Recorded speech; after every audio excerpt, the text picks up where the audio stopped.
Morena, everybody. Good morning. Welcome to our council meeting this morning for the 26th of February. It's a monumental meeting, but before we go any further, could I invite you, Dal-Marie, please, to open us with a karakia. Thank you. Tēnā koe te tuakana, tēnā koutou I hui mai nei I tēnei rangi. Ko kingi tū heitia ki te rangi ko nā waihono I te pō ki te whenua pai mārire. Tūtawa mai I runga, tūtawa mai I raro, tūtawa mai I roto, tūtawa mai I waho. Kia tau ai te mauri tū, te mauri ora ki te katoa. Hāti huri tau kia koe e te councillor, St Pierre. I raro, I te wiki nei o te matatini, tūana, ruana te whenua, tihei mauri ora. Kia ora, Dal-Marie, and yes, it is Councillor St Pierre's birthday today, so many happy returns. I don't know if anybody feels inclined to want to sing happy birthday, but happy birthday, Claire. As a birthday present, we'll make you sit in this room for the next 3 or 4 hours or so, and then we'll shout you morning tea. Excellent.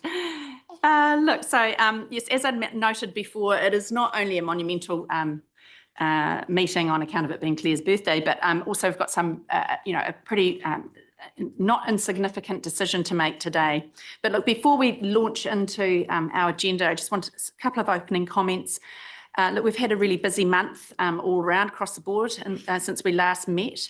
Of particular importance and criticality for our region, I guess, was the final reading of the Ōrākau Remembrance Bill, which I was deeply honoured to have been able to attend in Wellington. Obviously, we'll see that 9.7 hectares of land at Ōrākau, which comprised the par site handed back to the 3 iwi, Waikato Tainui, Ngāti Raukawa and Ngāti Maniapoto. So look, it was a bittersweet but really positive day, and it was a great honour to have taken part in that monumental fork in the road, I guess. Small but significant way of moving towards reconciliation. I also had the great pleasure to attend with, alongside Steph, the New Zealand Economic Forum. Look, I sent out a link to you all of the forum with some direction as to some of the speakers that were really worthwhile having a listen to, and I just want to underscore that again here today. The theme of the forum was unconstrained thinking in a constrained environment, and it sort of resonated quite solidly through the thread of all of the presentations, and certainly describes, I think, the situation we too are in here at Waipa and in local government in general. So yes, there were some pretty challenging and thought-provoking discussions, and I recommend you have a wee peek at that. Just want to also touch briefly on a meeting I had alongside some of my mayoral colleagues with our new Minister, Simon Watts. We discussed some pretty broad discussions around energy in general, regional deals, and obviously touched quite a bit on water reform. Really positive. It was a really positive discussion, I felt. The themes of a government trying to seek long-term bipartisan commitments to providing infrastructure to enable certainty and growth certainly rang out loud and clear. There was a clear message about wanting to enable to clear the road, these are his words, clear the road in front of us and to reduce the friction for delivery of growth, productivity and jobs. So that sort of in a nutshell summarised his approach to us during that meeting. And in respect of the waters discussion, he was really complimentary of the Waikato and all of our work that we've done, not just at a leadership level, but certainly at an operational and officer level, all the in-depth work and conversations and discussions that have gone on in that space. Essentially, he underscored the need for there to be certainty of investment and delivery in respect of waters services into the future. So yeah, we got the thumbs up there. So it was quite a different tone of a meeting with the Minister for Local Government. And of course, we're fortunate that Simon knows, or Minister Watts knows our area really well, having hailed from Cambridge and having family there. So that was a really positive meeting. So look, without any further ado, let's launch into our agenda there. I have no apologies, so we can skip past that one. Disclosure of members' interests. I'm not aware of there being any conflicts to declare at this point, and neither am I aware of there being any late items. So I'll need a resolution, therefore, to confirm the order of the meeting as it appears in our agenda. I'm comfortable to move that from the chair. Philip will second that for me. I'll put the motion. All those in favour say aye. Against? Sorry. Oh, sorry. Marcus. I wasn't paying attention. Conflict. Have you done conflict of interest? I have, don't worry, we can dovetail back there. Sorry. Yeah, okay, the grins. Is that what we're talking about? Yes, The yeah, alcohol yeah. temporary Yes, liquor okay, ban. you're- Sorry, I should have had that go off in my head too, but excellent. Can we just note that, please? That would be fabulous. Thank you, Claire. Yeah, wake up, Jeff. Yeah. Cool, right, like moving on then. So we've confirmed the order. I'm looking at the minutes now that that appear on our in our agenda. They've obviously been pre-circulated. Claire will move that and Lou will second that for me. I'll put the motion. All those in favour say aye. Aye. Against? Carried. Right. Next item then, our documents signed under council seal. Steph, did you want to speak to those? Nothing absolutely earth-shattering there, but No, you may think- just want to No, they are. skip across Yeah, those. they are. Take them as read. Okay. Oh, jeepers. We've got Mike Pettit moving. Philip Coles seconding. I'll put the motion. All those in favour say aye. Aye. Against? Carried. Excellent. Great stuff. So on then to page 21 of our agenda with our significantly large item today, local water done well, and CCO options and consultation. Now I have Sharon and Carl, obviously Dawn, and I believe at some point we may have Vaughan Payne online to support if needed. Look, there's nothing new in this. We've really, as I indicated in my opening comments, we've done an awful lot of work in this space, and I'm really grateful for the willingness of staff to dedicate themselves to the point that we have such clear and unequivocal information before us, as clear as it can be in a very murky landscape, to be fair.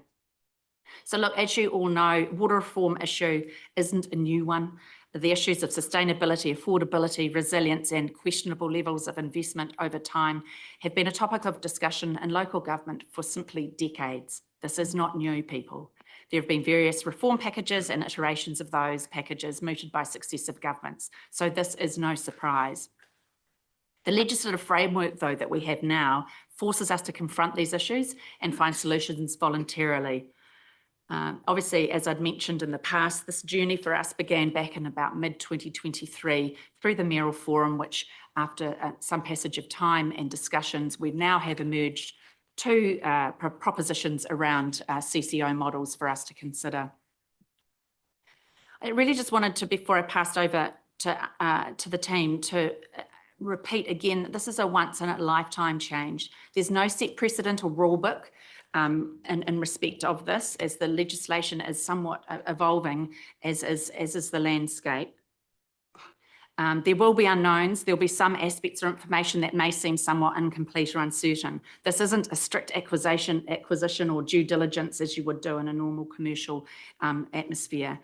Such is the nature of this. It's complex, it's large, and it's also impactful.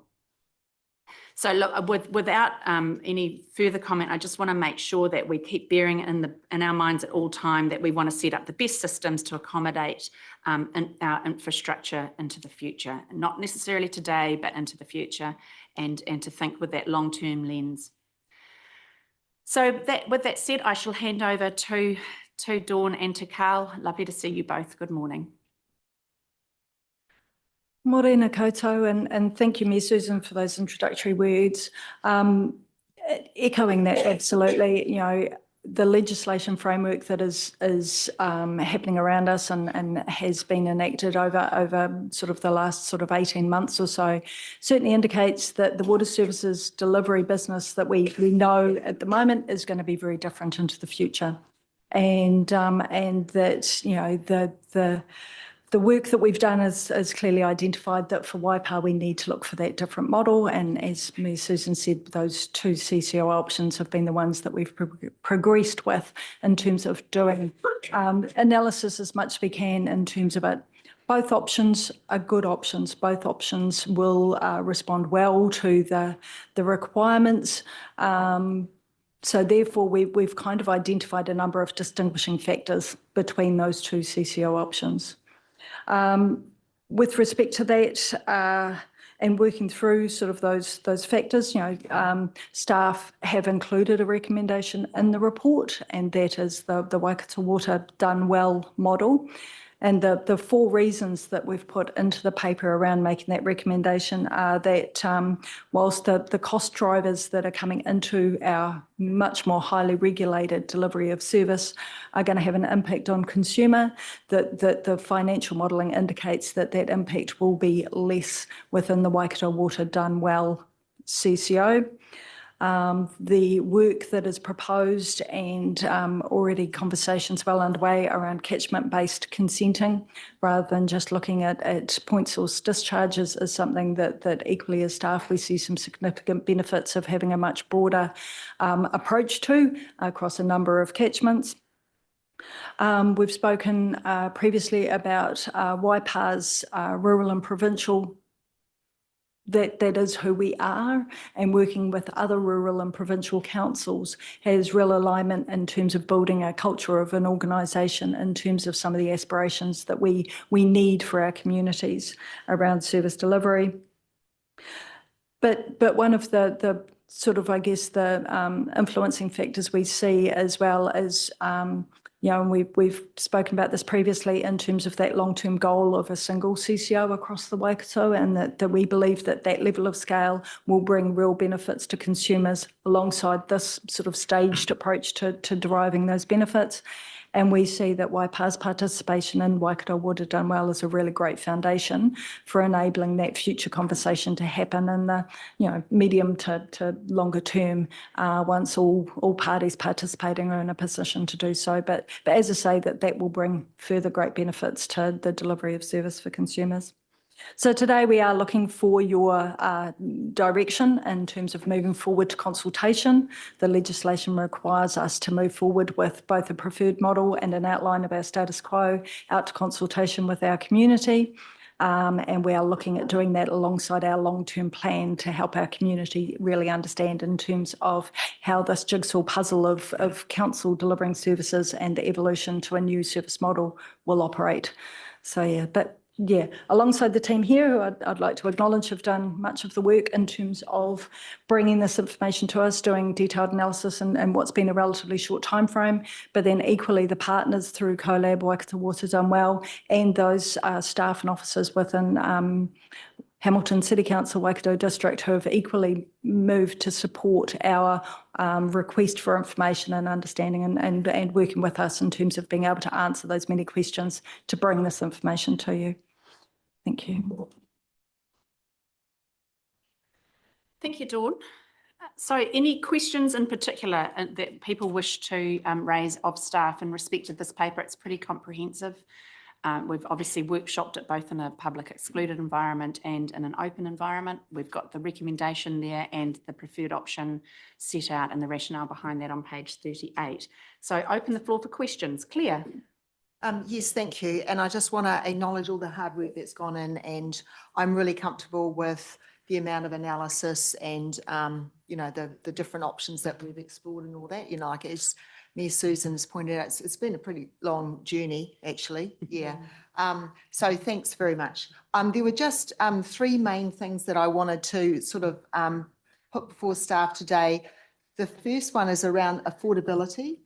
Because there was a comment that I think I'm looking at page 26 of our agenda or page 6 of the report, affordability, that there's been no, like that the Waikato Water Done Well approach has used a threshold of 2% of average household income as an affordability, I suppose, indicator, but that the sub-regional CCO has yet to consider that.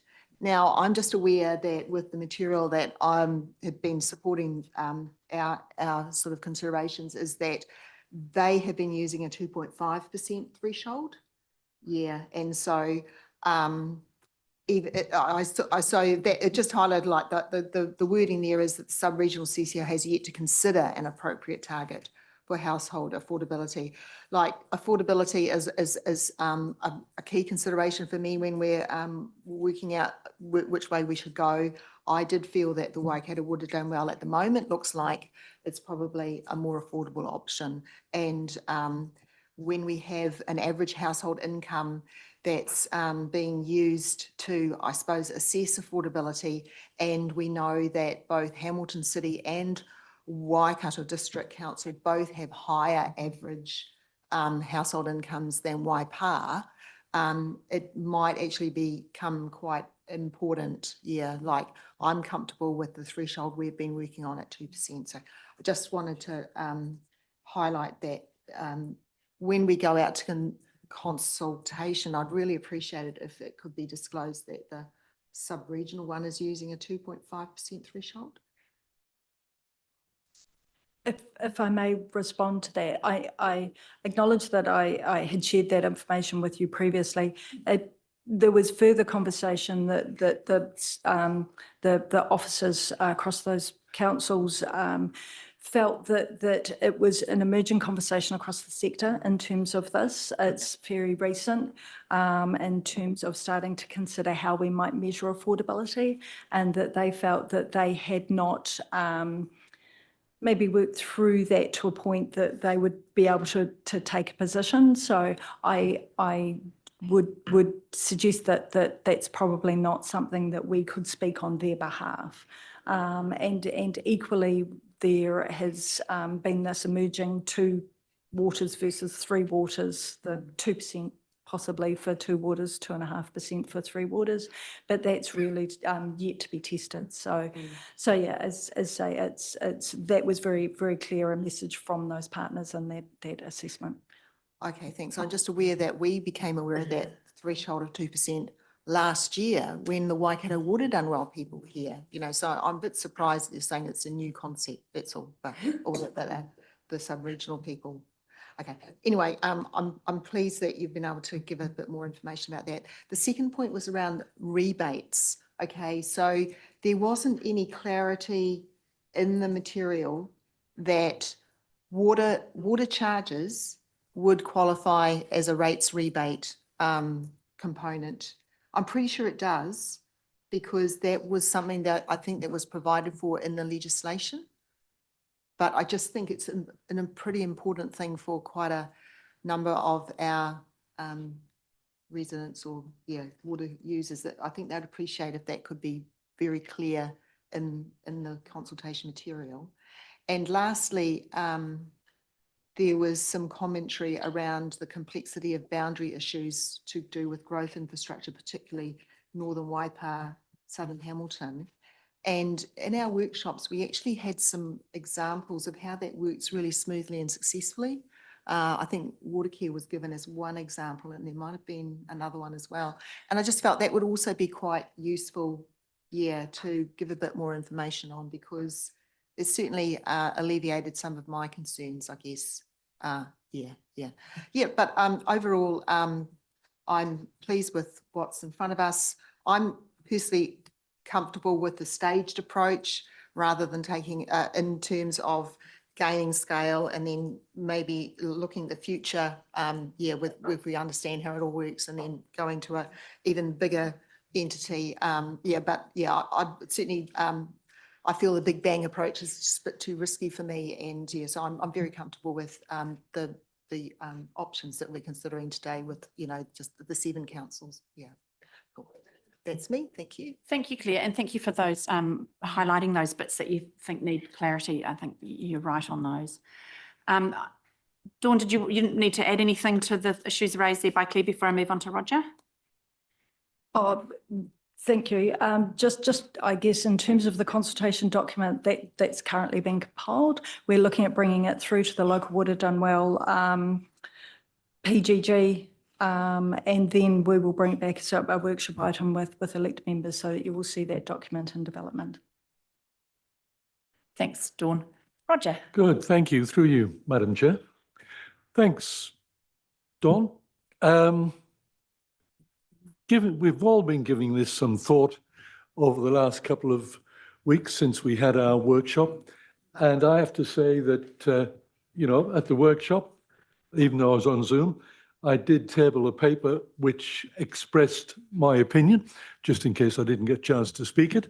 And I see nothing to change that opinion that I expressed at that particular time. I think I certainly recognize that ultimately the one single Waikato is the objective, and that will occur however many years it takes. And I think that Waikato Waters Well Done is the better initial option. And I've got a couple of points that I'd just like to emphasize. And one is the level of borrowing, which of course will have an impact in some way on the consumer pricing regime that's released. And I'm a little bit wary because I know that the financial models, Dawn, I think you clarified this, were actually taken from the current LTPs and the commitment to capital and operations that were included in the current LTPs. But if you like, all of those LTPs, and certainly ours, was done under financial duress, if you like. There were many influences that created, well, in case of our capital, we actually removed some of the investments that we were going to make to bring our LTP into an affordable rates level. So I think once we get into going through the transition and into the CCO, I'm sure that there will be some reassessment of what is necessary to bring our waters up to the level that we want, and hence the investment. So I'm a little bit wary of saying that the difference in pricing is going to be exactly as it is. But I do think that of the options as we see them on the table, then the Waikato Waters Well Done is in fact the better option in affordability for our ratepayer. And I think that's had a big influence on me.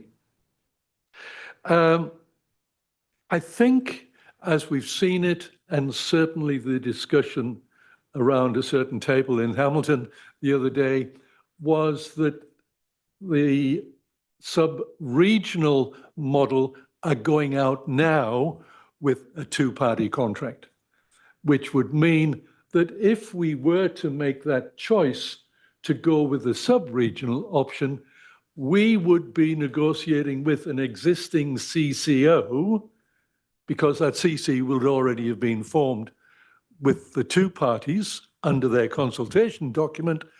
And I worry that we don't know what will come out of that negotiation. So going in as an initial partner on the Waikato Waters Well Done, I think gives us more certainty as to what our position will be within that CCO. So I like that from that particular factor. But on the other side of it, I am a little wary of the fact that, as I understand it, when we go with the Waikato Waters Well Done, then we will be one of only 3 initial partners, and the other 2 being Otorohanga and South Waikato? Potentially South Waikato and Waitomo on day one. Not Otorohanga? No, not Otorohanga. Okay, but it means that in terms of the percentage of the eventual number of connections that'll be there on tranche 1, I'm just worried that it leaves a future opportunity, and I realise we'll all be signing a contract. But let's be honest, in the political environment, we've seen contracts that have fallen over. And I just think that having tranche 1, tranche 2, tranche 3, where tranche 1 is going to be a smaller percentage of the eventual total, it leaves an opportunity for things to occur. And that worries me a little bit in terms of that. But given those, the other aspects, as I mentioned in the paper, I've got no change in my position on that. So I certainly would endorse going with the Waikato Waters Done Well model, but with those qualifications of consideration. Thanks for that, Roger. Carl, did you want to perhaps address some of the points raised? And yeah. Can I just make one comment on the last point, Roger? I concur with your point that enforcing a contract in the environment might be difficult, but a contract's a contract. The other point I'd make is that we have done a little bit more work on how that transition might work and how we might accelerate the tranches of councils coming in a shorter timeline than annually. Not increasing the number of councils on day one, because as Claire mentioned, that increases the risk of the initial tranche potentially causing issues, but potentially bringing in other councils in an intermediate step rather than waiting 12 months for tranche 2 as an option. So that would shorten the timeline.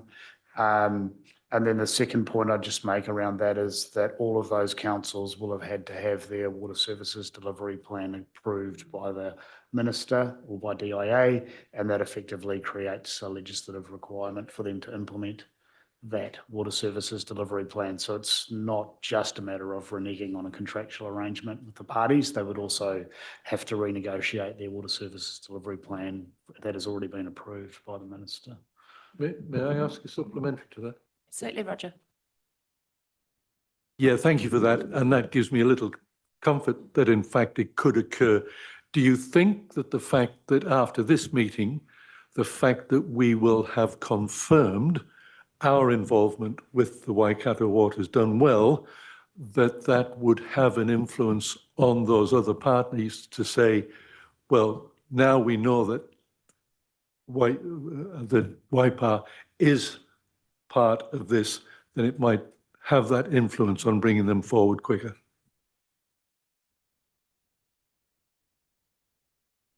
I'm sure that Carl's got some answers for that as well, but I think it's a circle of confidence game, Roger. Absolutely. Our decision today will send a very strong message that we feel if this is council's decision, this is our preferred option, we see the benefits in it. I think it strengthens those bonds and confidence in other councils.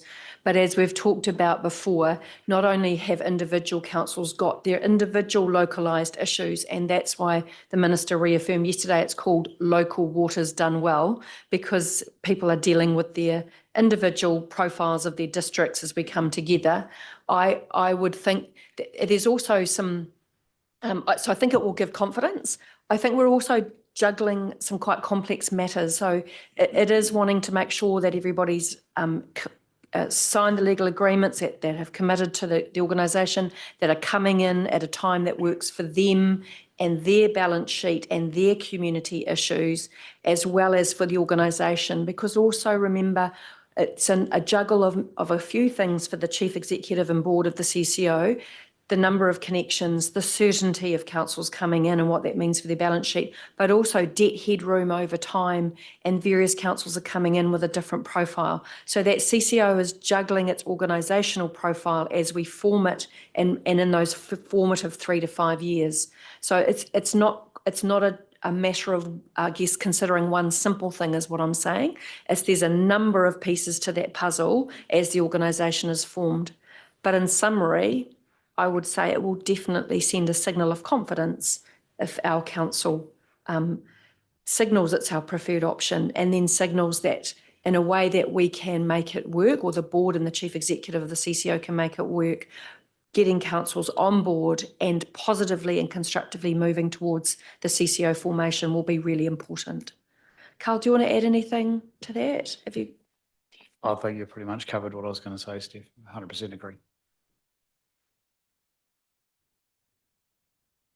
Oh, sorry, what I will say, sorry, the Mayor's just reminded me, is that there are some other contextual issues that surround this as well. It's now very clear for this government that the regional deal and the certainty that that will offer to regions in terms of investment profile and jobs and infrastructure, employment opportunities is predicated on getting your waters deal over the line. So for a regional deal for the Waikato, we need to be committed to our waters deal first and for the Minister to have confidence about that. So, and I'm sure there are other conversations going on with government about a range of other matters, but the Minister's very clear that getting certainty on waters for the reasons that the Mayor's outlined is the number one step that this government's looking for. And I totally agree with that. The sooner we can get this in place, the better that will be on not only waters, but other matters as well. Yeah, good. Yeah, absolutely, Roger. Inextricably linked, I think, with the words he used. Thank you, Roger. I have Andrew, Mike Pettit, then Lou. Thanks, Susan. I guess it's no secret that I've been in favour of an asset owning CCO to deal with our water since probably 2015. I guess I'm just a little sad it's taken so long to get there. And yeah, I think probably our first opportunity was our best, but hey, no point going over the past. So yeah, I'm certainly in favour of the recommendation, and I'll be happy to move if you're looking for a mover. But yeah, well done, and a lot of hard work, you guys. So yeah, well done. Yeah, thank you, Andrew. You were certainly an early adopter, right? I think is what they call you. Yeah, thank you for that support for the recommendation, and I'll note that you'll move it in the fullness of time. So Mike Pettit and then Lou.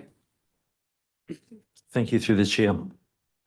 Very appropriate that Councillor Brown moves this. A couple of things. Firstly, thanks for the work that's gone on for, sounds like on and off, nine years, of which I haven't been around for all of it, but definitely been around for the last few, and just seen, you know, the toing and froing and the frustration between governments and things. But I guess how things have accumulated and come together quite quickly, actually, in the last sort of 15 or 12 or 15 months. A couple of things, I guess, from a ratepayer's point of view is, you know, there's about $1 billion worth of water assets out just in our one area, of which, you know, 3/4 of that is really in that sort of drinking water and wastewater fields. So these are big numbers. And as we've talked about over a workshop or two, I think we all agree that going with Waikato Water's done well does make more sense for Waipa. Picking up on a couple of Steph's points and Mayor Susan's also of the message being sent. And I guess no stronger message than sending a unanimous message to all of our other TAs. You know, that might, if there's people sitting on the fence out there, I think that may help also. Pick up Roger's point too, but also, you know, picking up your point that we don't want to rush people into this. And one of my questions was going to be, why do we have to wait till, I think it was the 1st of July each year or whatever the date was? So I was thinking maybe it's a financial year thing, but it's good to hear there's some flexibility that when people are ready, that possibly we can bring them into the tent. So yeah, that's my comments. Thank you. Yeah, thank you. Thank you, Mike. Lou. Yeah, thank you, through Mayor. I think that this is having looked at all the options that are available at the moment, I've looked at this one as being the best option we have. I think the biggest point is, for me, is it has a complete catchment encompassment. And in doing that, we can actually look at getting consenting actually over a whole catchment area rather than individual discharge, individual councils getting their own discharge points. The other thing that interested me is that the average price that was projected is for 4.6% over the 7 councils.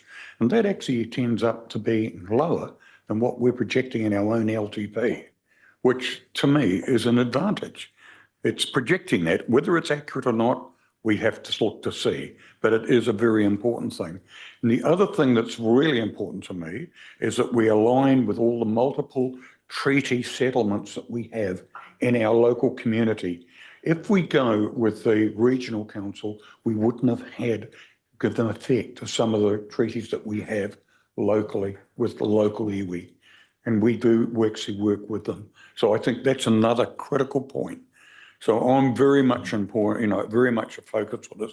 We also see that the future Hauraki settlements will probably fit in and dovetail nicely. And the big thing that I will say, and I've said to the beginning, is that I believe this is just the first step on a road. And why I'm saying that, I believe that we will ultimately see the CCOs combined at a future point in time when they see that we're operating. And I believe that it will make sense to have one larger CCO controlling the Waikato Basin. So I'm very much in support. Yeah, kia ora, Lou. Thank you for that. Some points well made there. Can I invite other people to make comments before I share my own? Monty. I just wanted to make one comment. I agree with everything that's been said, but I just wanted to publicly say one thing.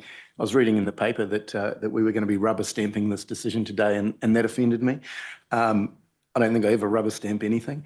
And I just wanted to say that when the sub-regional option sort of emerged as a possibility, and we asked staff towards the end of last year to do some serious investigation of that, I think staff did a really, really good job of that, presenting that as a credible option, okay?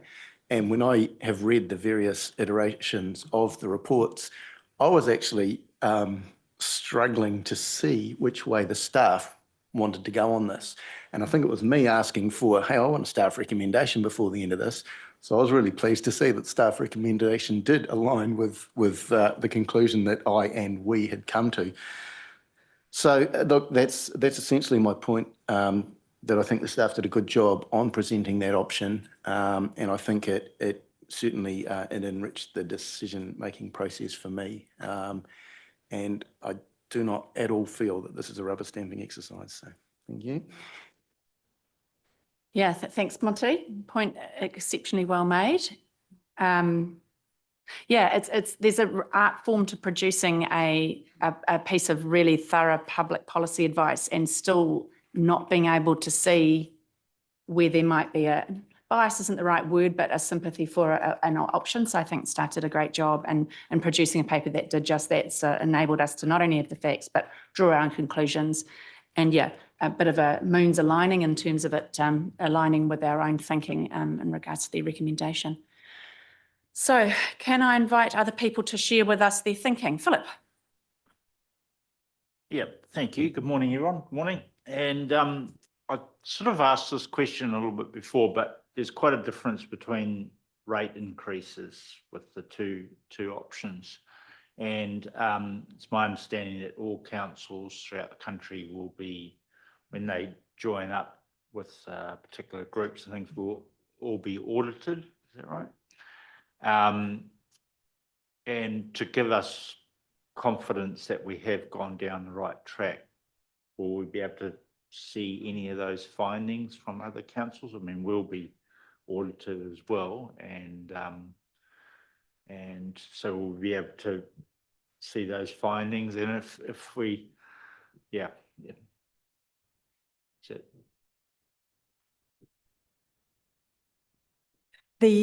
Certainly the Commerce Commission will be the economic regulator who will be looking at the financial mechanisms, the activity management outcomes, and yeah, the quality and cost of service to the consumer. So on behalf of the consumer. So they will, or they have already published an outline of what those information disclosure requirements will be to start to meet their requirements. And the expectation is that that will absolutely be public information, and that there will be public information around how each of the water services providers, whether it's a CCO or a council, will be delivering their service. Good to know. Okay, thank you. Thanks, Philip. Anybody else like to share their wisdom with us?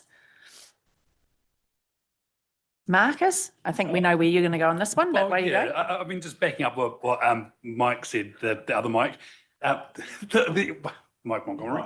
Yeah, the staff did exceptionally well with the reporting and yeah, making it non-judgmental and clear down the line. And yeah, it was really good.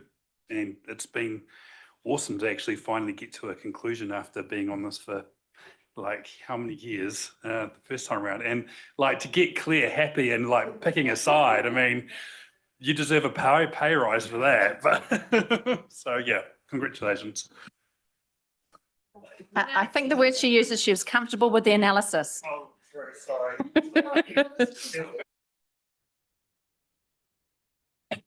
Thanks. Thank you, Marcus. So anybody else, any other further discussion before I will be looking? I'm happy to second the motion. I have obviously Councillor Andrew Brown, who's only fittingly moving it, and I will second it because I think that's also fitting. But before I put that motion, is there any further discussion? Obviously, we had some really rich discussion at our open workshop recently on this. And I think it was pretty clear where people's sympathies lay then, and I'm not hearing there being any huge U-turn or departure from that. So just scan the room, nobody jumping up saying they need to be heard. Okay, so we have Andrew moving, I'm seconding. I will put the motion as in respect of the recommendation appearing on page 23.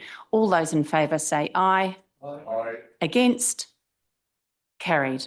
Oh, look, great stuff. Look, I'm so delighted. I'm really delighted, actually, and especially so that it's unanimous. To your point, Councillor Pettit, to your point, Councillor Pettit, it's really critical, I think, that we show unanimity in this, and that we are all comfortable with it.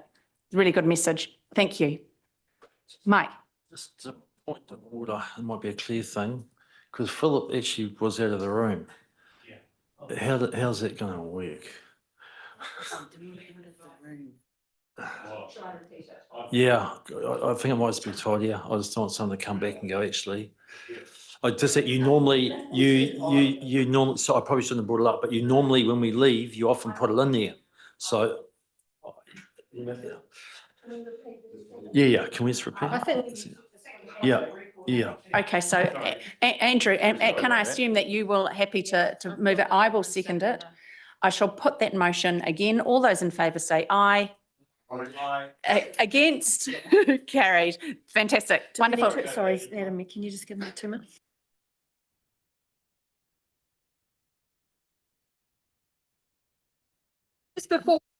Sorry, I'd like to thank the staff. I know that you have as elected members, but just as the Chief Executive, I just want to acknowledge the team. As you know, the Minister of the time, Anne Tolley, wrote to the Chairman of Local Government New Zealand, Dave Cull, who was the Mayor of Dunedin at the time, in 1999, saying that local government needed to sort its waters issues out. And I hear you today that you have been going round and round the table with this issue for many years. And today is a milestone decision, and I think it's fantastic that it's a unanimous decision. And as you have, many of you have acknowledged today, the team worked very hard just to provide some very unbiased public policy advice, and it has required a lot of work from the Waters team led by Carl and Dawn and with Sharon, but also from the executive leadership team, the comms team, who've all lent in to this piece of work. So I just would like to acknowledge all of the team that's worked on it and how thrilled we are that you have supported the piece of work. So thank you to the elected members as well. Philip. Could I then suggest that we stand and clap them and bow them? Is it? For the staff. Absolutely. Right. A milestone day. Let's break then on that note for morning tea. Oh, Tal Marie, sorry. Before we break. Yeah, just putting this on record, 26 years. Work better with iwi, because we go faster than that. Kia ora tātou. Okay, let's just break for morning tea then and return at about 10:10. Thank you.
welcome back, people.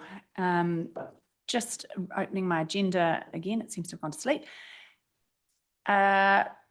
So on to our next item on our agenda, which is council submissions made under delegated authority. It's a David Topman paper, but I understand he's on leave. So we have Kirsty with us this morning. Nice to see you, Kirsty. The floor is yours. Morena koutou. So through the chair, I'd like to respectfully request that this report be taken as read. It's provided to you for information as a reporting back on submissions that have been made under delegated authority to the Chief Executive. These were made exercising that delegation given time constraints that were in play. Happy to respond to any questions. Any questions? I have Councillor Morgan who's keen to move. Any questions or discussion around those? Pretty self-explanatory, obviously just for noting given timeframes. Bruce will second it. Excellent. Look, I'll put the recommendation. All those in favour say aye. Against? Carried. Thank you. Thanks, Kirsty. On to our next item, which is the temporary alcohol ban in respect of the Cambridge Raceway and regarding an event they have. Noting, obviously, Marcus, you've declared a wee conflict there. So just, you'll just, not partake in said discussion. Again, this is a Carl Tutty paper, but Carl too is not available today. Instead, we have the wonderful Wayne Allen. Good morning, Wayne.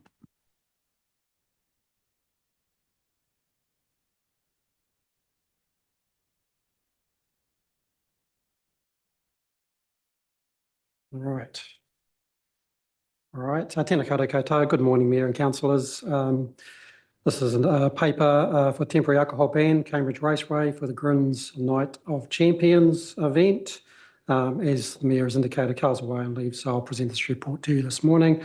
Essentially, I'll take the report as read. It's a fairly straightforward matter, whereby the Cambridge Raceway has requested that a temporary alcohol ban be applied to the areas and at the times, which is Friday the 4th of April, 3 p.m. to midnight, specified in Appendix 1, which is on page 234 of your agenda. And that's to help control alcohol consumption, or also assist in maintaining amenity and good order during the Grins Night of Champions event. The temporary alcohol ban approach is supported by both the licensing.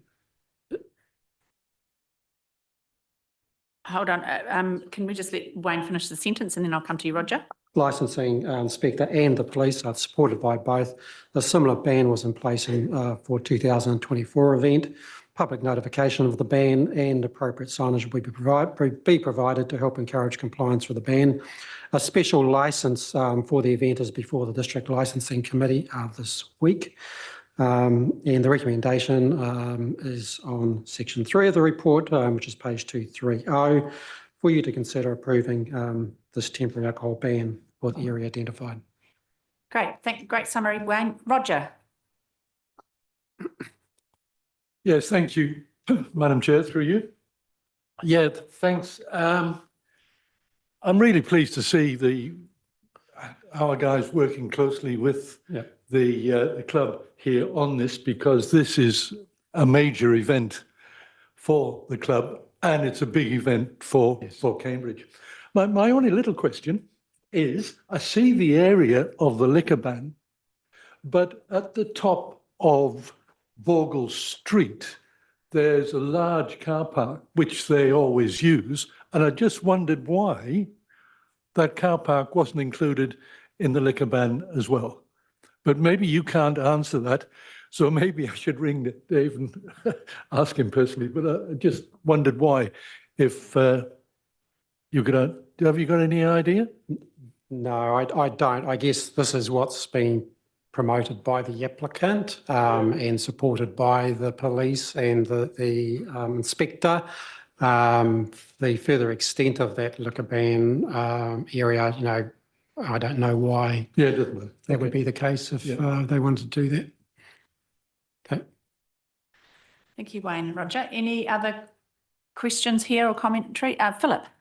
Yeah, no comment. I don't drink, so I'm happy to move.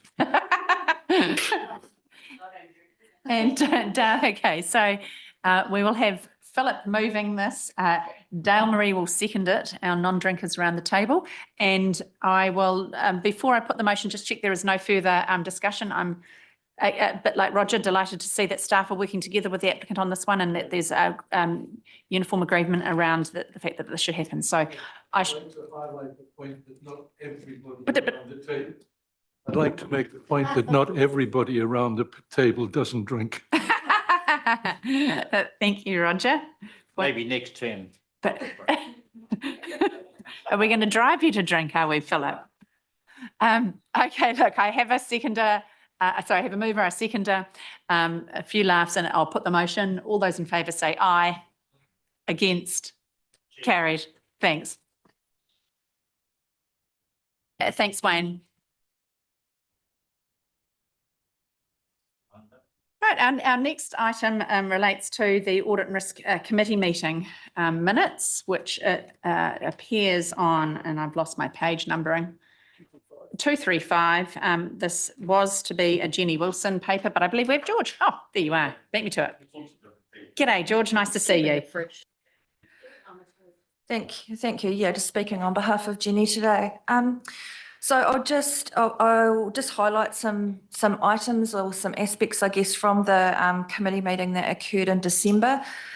So the quarterly risk report outlined our top risk profile, and be fair to say in the current environment, and while the LTP continues to be developed, that we are in quite a high risk environment, and that was discussed by the committee. Also touched upon was sort of the wider global geopolitical environment that we are in as well, and what the longer term emerging risks may be. A point of highlight was Council's Information Services team winning the Cybersecurity Elgin Award, which highlights all the amazing work that they're doing across Council. The key risk indicator report was also discussed in relation to the risk monitoring in our current environment, and you'll see the response to those discussions in a later agenda item today in the finance report, and that will also be included in the March ARC meeting for discussion as well. It was noted that at the end of October, a number of documents were endorsed by Council, such as our risk policy, our top risk profile, and our risk appetite statement. And I just want to let elected members know that they are all available now and diligent as a resource for all councillors to be able to access when they would like. Part of the meeting, Audit New Zealand presented their findings from the audit of the annual report, and those management matters will be monitored through ARC at each meeting. And the Forward Years Committee Work Programme was also discussed and agreed, and that's included in an appendix. So if there's any other additional points that elected members that are members of ARC would like to make in regards to the meeting, otherwise open to take questions. Thanks, Jenny. Very good summary of the information that sits before us. Unfortunately, I wasn't able to be at that meeting, so I'm a bit annoyed because there's some pretty interesting discussions had. Roger. Yes, no questions, but just saying how much I enjoy the involvement in this committee, and the discussion is always extremely good and in depth. So it's, and much of that is the information that's brought through by the staff. So thank you very much. And if in the absence of any other questions, I'd like to move the adoption of this report. Thank you, Roger. Lo. Yeah, as I say, I'll resonate exactly what Councillor Gordon said, and say that, that it is a very important and well done. And as I say, there's one thing I just wanted to question or ask about was the discovered assets. So that's progressing, isn't it, at the moment? That was one of the issues that was brought up by the auditor, and just wondered whether that is actually progressed through the Christmas break.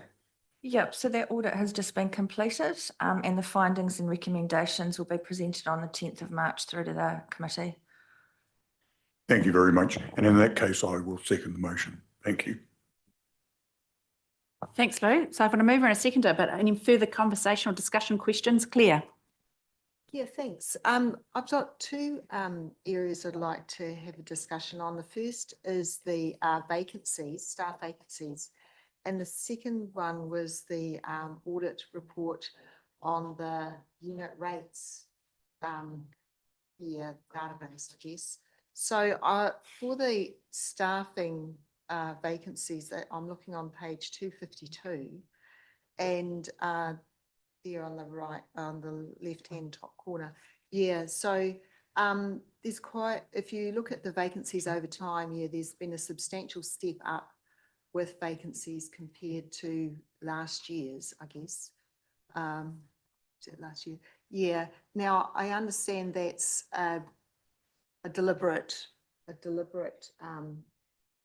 approach, but is it, was there commentary made on what pressures that's creating, or if there's work that's not being done or anything like that? And then tied with that, there's the average time to hire just below that, which is 56 days. And I was thinking it'd be really nice if that was reported as a trend, so you can see over time whether or not it's going up or down or something like that. Has any thought been given to that? So that's something we can absolutely look at, Claire, and include for your information next time if that would provide you with some insight. Just in regards to, yes, you're right, it has been a deliberate approach in regard to the vacancies, but that's been very much based upon, I guess, the demand out in the market. So that's a lot of it's based upon in Wayne's area in terms of reduced volumes, etc. So that's where you can see that coming through. Okay, cool, thanks. And then the second question I had was in the audit report to do with the unit rate. And so I had a look at so that's on page 277, I guess that's the detailed response and the staff comment or management comment. So my understanding was that first paragraph in that unit says that, you know, unit rate assumptions are a key input to good quality infrastructure valuations for robust budgeting and procurement decisions. And so I was thinking about the times where we have been surprised at, I suppose, preliminary costings for like LTPs and things like that. And then when some more detailed work done, oh, it's twice the price, or it's, you know, it's a massive change. And so I was wondering whether or not this unit rate is actually something that might improve those forecasts and then, you know, help us ride out, or certainly, yeah, moderate the changes that we're having to accommodate when more detailed budgeting is done, or you know, costings are done. But the staff comment or the management comment is only in relation to valuation cycles or valuations of vested and discovered assets. And so I just felt there was a bit of a mismatch, or maybe it is only about those valuations and it's not about that other process that goes on behind the scenes when we're preparing our LTP and things like that. Yeah, just wanted to understand that in a bit more depth. Good friend. So ask Yolanda to help with that question. Yeah, that's Yolanda questions. Ken wants to say. And I know Ken's online too. Yeah. So Ken, when you're able to help us on that one, nice to see you, Ken. Yes, yeah. Good morning, everyone. Hey, look, I can help with that, but yeah, certainly very happy for Yolanda to speak to it as well. Look, I guess when we saw this recommendation from audit, we did really struggle with it, and you know, we did talk to them at length about it. And in fact, it actually had a reasonable amount of discussion at the Audit and Risk Committee as well. So yeah, so look, we just saw this as being quite I mean, essentially it's a recommendation to develop up a database of unit rates. And I mean, I suppose initially they've recommended that for when vested assets come through, or discovered assets or whatever. Yeah, you know, that we can bring them on with reference to those reference to that database. But look, for us, it seemed like a huge amount of work to be doing that. Mindful, of course, that generally we revalue our infrastructure every 2 years. And as part of that revaluation process, obviously we have independent expertise in the form of registered valuers who are looking at recent contracts and formulating up those unit rates for us. So look, it just seemed unduly burdensome for us to be maintaining our own database. We need the point that we need that information for whatever purpose. We can actually go back and actually actually make those assessments ourselves. using best available information, whether that be from, potentially a very, very recent full revaluation or from, very, very recent contract rates. So that was very much where we were at, both in terms of the service delivery part of our business as well as the accountants. But look, Yolanda, if you want to elaborate further on that, please feel free to. Thanks for that explanation, Ken. Claire, are you comfortable with that? Yeah, and I presume that you've since had any further feedback from audit, or you're just leaving it at this point that we're still waiting to hear back from the Yes. Yeah. So we'll follow up with a 25J audit. I think at the time of the audit and risk, they accepted our response, and that was noted at the committee meeting as well. Thank you. Thank you, Claire. Some good questioning there. I love that phrase, unduly burdensome. I could use that quite regularly for various things.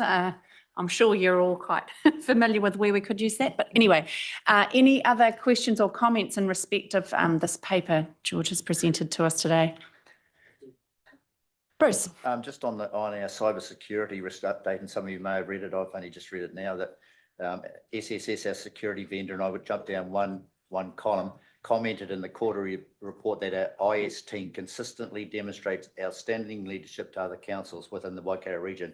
Their proactive approach has garnered widespread admiration, leading to one of the highest compliance levels amongst local councils in New Zealand. I think that's pretty good. Yeah, absolutely. Thanks for drawing that to attention. Hence the well-deserved award and acknowledgement, I would assume. Yeah. Say to that, Ness. Steph. Thank you for raising that, Bruce. And I would just want to acknowledge the team for that, because sometimes these matters, particularly around cybersecurity for local government, can sound ethereal, but there are very real examples of where cyber attacks on local government has had a massive impact on that business. And it's made very clear by the SIS and the GCSB to local government chief executives that we are the backdoor threat to major cybersecurity attacks on central government as well. Internationally, anything that has an email address that ends in govt.nz is a mighty target. And so I have had and know of firsthand experience around what these cybersecurity attacks look like, and it has a very real and direct impact on the business. So this is, in today's terms, incredibly important.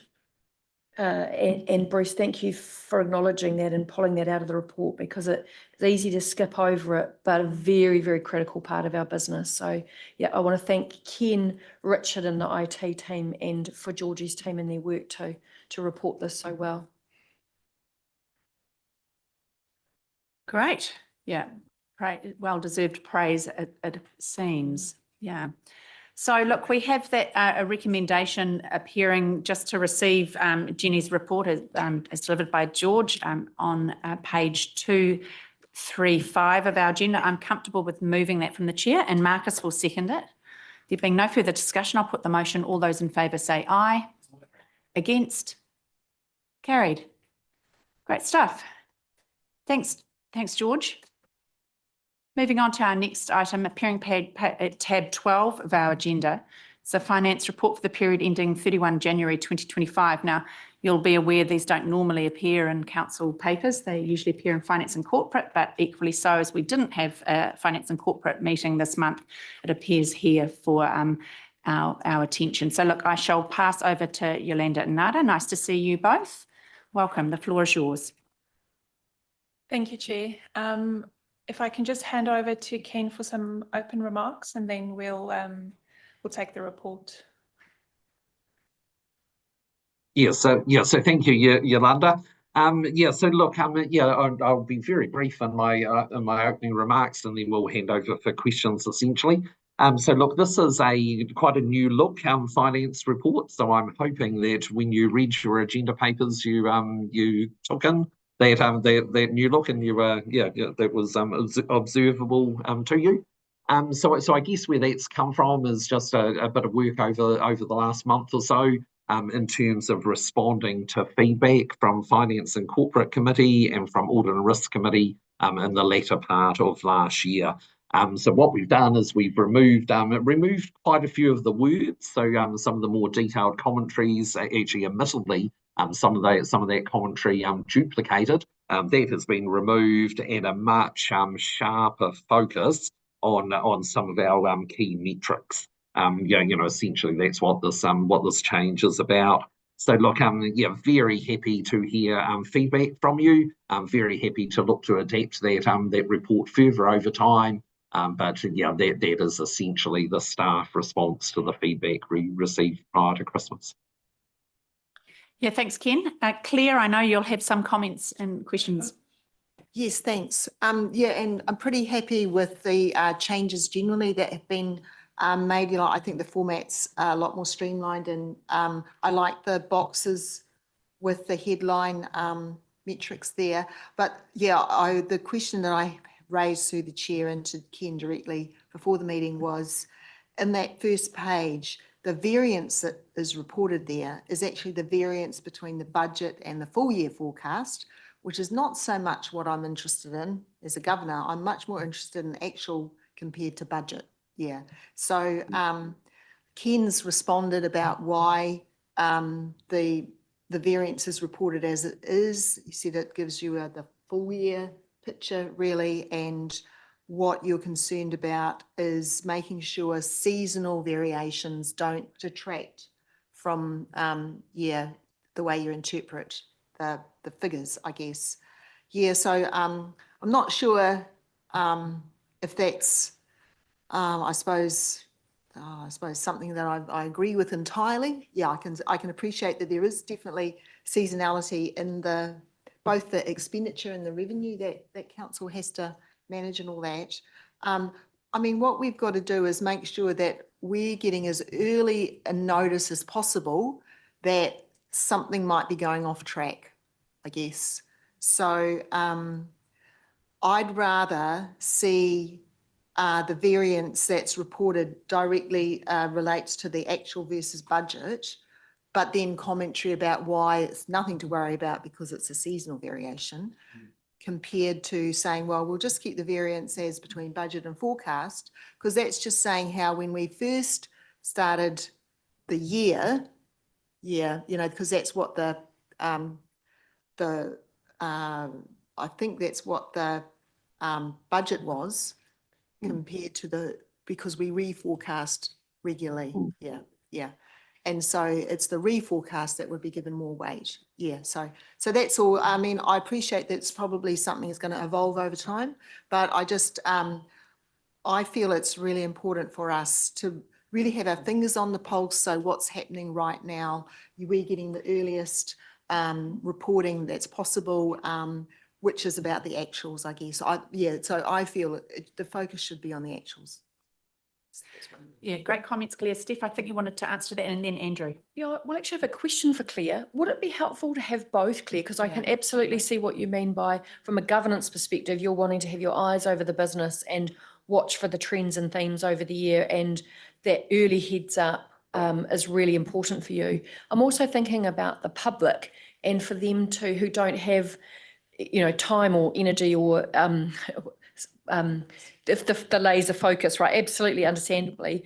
And I do wonder whether from a public perspective as well, from a public record perspective, it actually helps to have them both there, because they can look at where were you during the year and follow that trend of this is how things have changed through the year. We'd started off with these budgets, we ended up here at the end of the year, and there's a full record through the year of what's changed. And so I'm just thinking about both of those perspectives, but thanks for your feedback, because I appreciate that.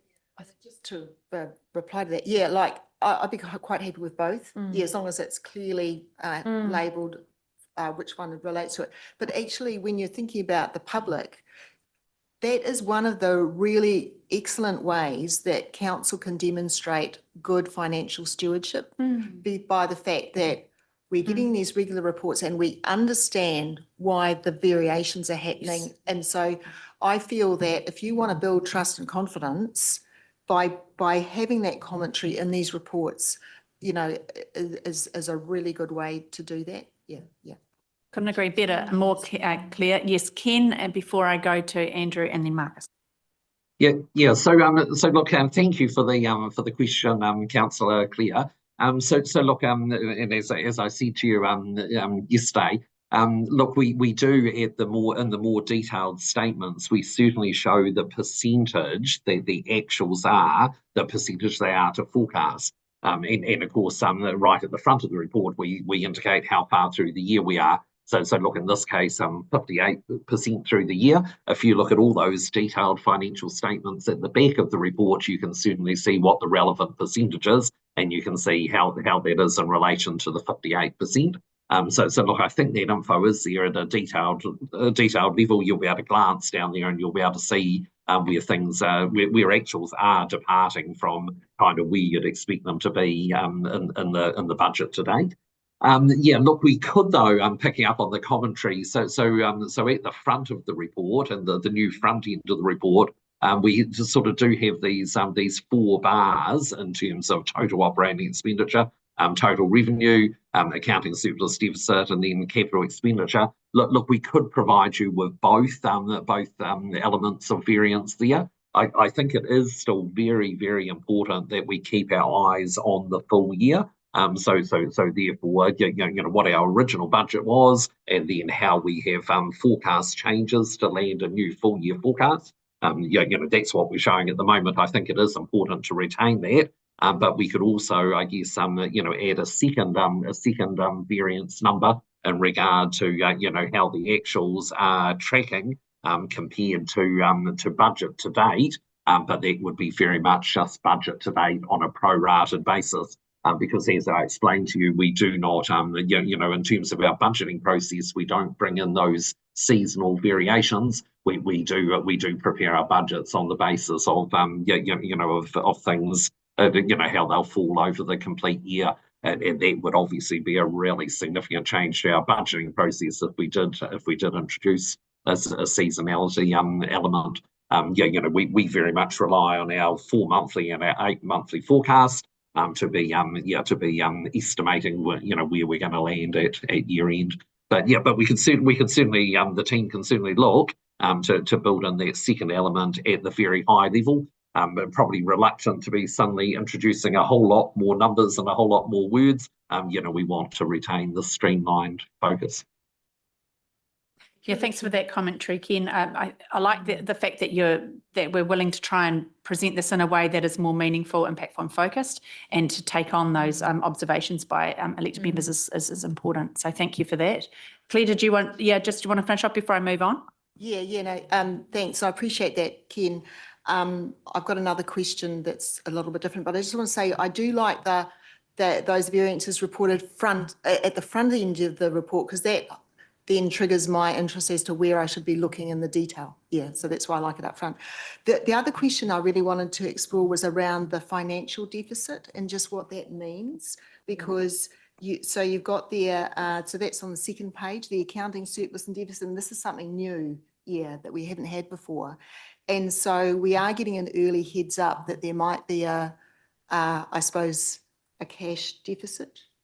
Is that what it's going to be? So it's mentioned as an accounting surplus deficit. Is that going to be a cash deficit? And then what might that have for implications, with our rating formula eventually? Sorry, Chair. Yolanda. So the accounting surplus and deficit is purely what that is. It's non-cash items included in there. So you can also see that in Appendix 1. It doesn't directly translate to a cash deficit or a cash surplus. That is reported separately when we do the 4 and the 8 month report. So we are currently busy with the 8 month reforecast report, which will be a lot more detailed than what the monthly reports are. So we'll bring that to the committee next month. Ken, did you want to add to that? Yes, I will. So thank you for that, Yolanda. But look, also just wanting to point out to the councillor that in terms of that accounting surplus deficit, and we're looking at page 296 here, our forecast is that our full year forecast is that it will be a $15.4 million surplus. So currently, where we are at the moment, currently in a deficit, a small deficit. But we are currently forecasting that that will return to surplus by the end of the year. It will certainly be a lower surplus than what we originally budgeted. But it will in fact be a surplus. But look, we are currently working through our 8-month forecast, and we will be bringing those numbers to the March meeting of Finance and Corporate at the end of next month. We will very comprehensively review those figures, over the next month and bring you those results. Thanks, Ken. Andrew. Thanks, Susan. Yeah, Ken's answered most of the, I guess where I was going to go as well. Just want to say though, I really like the new format. It's clean and easy to understand and whatever. Sadly, they do demonstrate that council's facing some headwinds that subsidies not coming through, and I mean it's all there in the report. But very much looking forward to the 8 months forecast. Thanks, Andrew. I have Marcus, then Roger. Yeah, I just noticed on the rate status report that the amount owing is creeping up as well. I think that relates to Andrew's comments. Have we got some data on is this a trend where we've got more rates owing and people are unable to pay? I wouldn't say we have the information at hand, but we can certainly do an analysis so the percentage collected is similar to what it was last year, and that's what we look at year on year. So we haven't seen a trend where it's more outstanding, the amount is, but in comparison to total, it's still similar. That's slightly reassuring. Ken, before I go to you, Roger. Yep, no, that's fine. So look, just reiterating Yolanda's point that in terms of current year rates, we've got exactly the same collection percentage now as what we did at this time last year. We have slipped a little bit, but only by 1% in terms of our arrears collection. But like also drawing your attention right down towards the bottom of the page, just before the notes, where you can see a stat there for total number of properties in arrears at month end. So at the end of January, 111 properties. At the end of January last year, 180 properties. So I would suggest that is actually a pretty significant improvement. A whole lot less properties that are in arrears at this time compared to the comparable period last year. Thanks, Ken. Roger. Yes, thank you. Through you, Madam Chair. Yes, I've got a couple of comments on the graphs you got, but first of all, can I just go to page 9 of your report, and that's the detailed financial reports. And I understand that when you're looking against budget, it's kind of pro rata. So we're currently at 7/12 of budget, which is 58.3%. And I work that same way as well.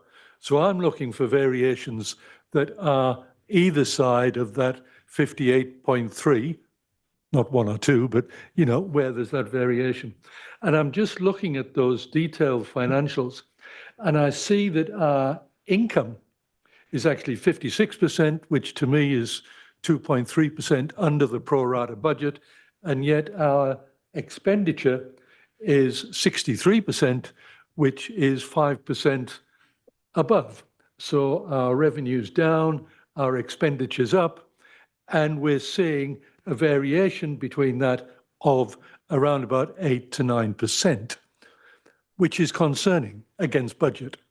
And I go back to the point that a couple of months ago, we had a report, which was the 4-monthly update, that showed that we did have a projected deficit.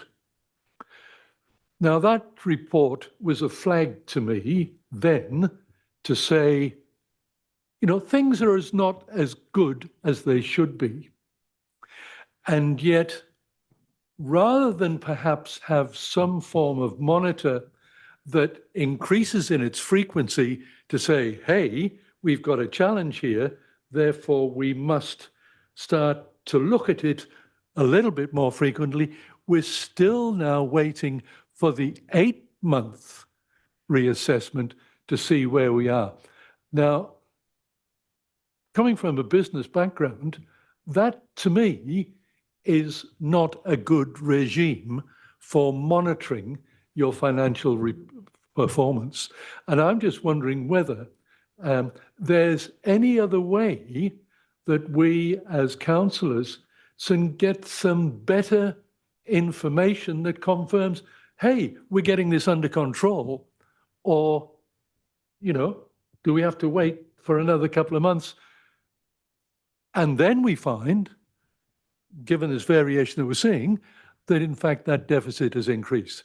It's the reporting of that back to this governance group that I have a challenge with, that we're not getting.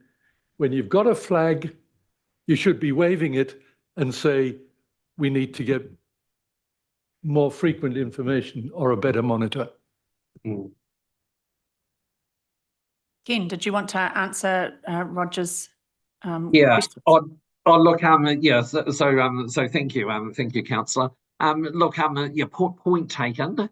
Yeah, so we will be coming back on that cash deficit figure in a month's time, the end of March, having done our reforecast process.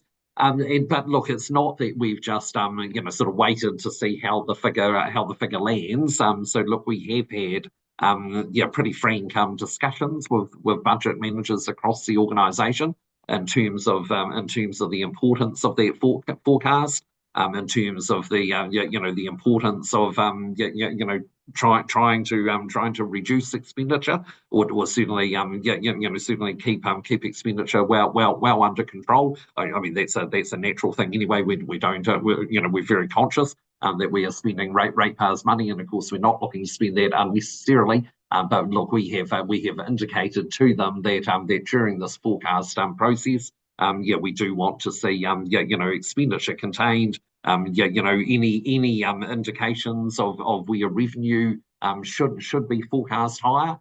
We need to see that coming through, because both of those things would obviously improve the outcome of that cash position. Roger, I think it's also very important to note that even that metric, though, that general funds cash surplus deficit, it is only actually a portion of our business. And we've explained this before, so it doesn't include areas of our activity, very significant areas of our activity in the water space and in the road and transport space, and then in a couple of other spaces where essentially the money is ring fenced for those activities. So it doesn't pick up on those aspects. It's picking up on a much smaller number. But look, we are very mindful, and we will have to obviously report back in a month's time in regard to that 8-month forecast process, a reforecast, and we will come back to you specifically on that number in the next report. Yeah, can I just come back on that, please? With all due respect, Ken, you've not really answered my question. I understand that as a team, you've gone back and you've reviewed it and you've looked at expenditure and said there's an expect. But what my question was the reporting to council that something is being done or what is being done, because we're not getting that report. You're saying that it's happening, but we're not getting the report that gives us confidence that that deficit is going to be addressed until the 8th month surplus. Roger, I think Monty wants to speak to this. Thanks, Susan. Yeah, Roger, I've probably been running a similar argument in previous Finance and Corporate Committee meetings and Audit and Risk, given the financial position we're in, the adequacy of the reporting and so on. And I've publicly discussed this in those meetings with Ken. What I'm seeing is the reporting this new report. I like it. It's a step in the right direction, but I've been advocating that we review what is reported up to this council table to Finance and Corporate, and now I've been put in charge of Finance and Corporate, and I'm in a position to action that. Okay, yeah, I hear you, and I have been running a similar line of argument. My aim is sort of twofold. I've been thinking about what I want to do as chair of this committee. It's not this committee, sorry, Finance and Corporate. It is to enhance the understanding around the table of our financial position, and to really sharpen up our governance to increase the accountability on the team for the delivery of in the financial space. Okay, those are my sort of two guiding principles. So I look forward to continuing a development of this financial reporting regime. I probably can't say much more now, but okay, yeah. I've expressed my concern, and I'm pleased to hear that you've got a similar mindset that the reporting to council needs to improve. Good, thank you. Can I just go, and I'll leave it there. You've answered. The next comment I wanted to make was to do with the format of some of these visual reports. And I actually think that a picture tells 1,000 words. So it's really good getting these graphs in there. I just wonder whether, in fact, if we look at, I'm hoping that some of the purpose of these graphs is to communicate with our ratepayers and our community as to what is happening. And I'm just wondering whether we assume, because we're involved in council, that we know what certain of these metrics are and what we're comparing them against. And it's what you said, Claire, about where are we against where we should be on the pro rata budget when we're looking at these graphs. And I'm not too sure these graphs really do explain that well. And just just taking an example and just looking at the delivery of CapEx program, that's on 299. And just taking the first one as an example. And so I'm looking at the annual against annual plan budget, current percentage spend, organizational KPIs, and just look at the level of service, the second one down, and we've got a figure 80 and a figure 48. What do the public know about them? What are they looking for? If somebody hasn't got a little bit of financial acumen, what do those graphs mean? Roger, can I please just respond to that? Yeah. Or would you like me to wait till you've finished No, I mean, giving examples? I'm interpreting them, Yeah. but I just wonder if the information is there for others. Okay. Perhaps I'll wait till you finish. Oh, You've obviously I'm got a gonna couple of just- examples. I mean, and- suggest that some form of vertical line that says what the budget achievement should be, so we can see whether the actual is above or below budget pro rata to what the year is. And that's coming back to your point. But I just wonder whether, my main point is, have we thought about other people reading those graphs, and is the information there that they can interpret? I think the principle is a good one, Roger, and I fully agree that when we present information, you've got to be able to look at it and understand it at a glance. It's this tension that all local government, all councils face, though. We're a large, complex business, and you as governors are looking at this information informed on a weekly basis. You're either a member of the Audit and Risk or the full Finance and Corporate Committee. And it's how do we translate good financial information to our communities on a regular basis that they can understand. So people who are really attuned to this will obviously be reading these, and we know that they do. So making sure that we can all look at it and see it. And I think the suggestions you've made, Councillor Clare's made today, are really helpful ones. But it's also why we do, I mean, audit really look for this too, right? It's under the scrutiny of the Audit Office, our Audit New Zealand team every year. We know to a degree that's probably certainly a lot more than central government agencies are, and probably a lot more than what the private sector is. But also we do extra, I think about the quarterly reports we do in the paper. I think there's other ways in which we can communicate some key trends and themes in our business in an elegant and simple way as well. And we should be continuing to look to see how we do that in addition to this.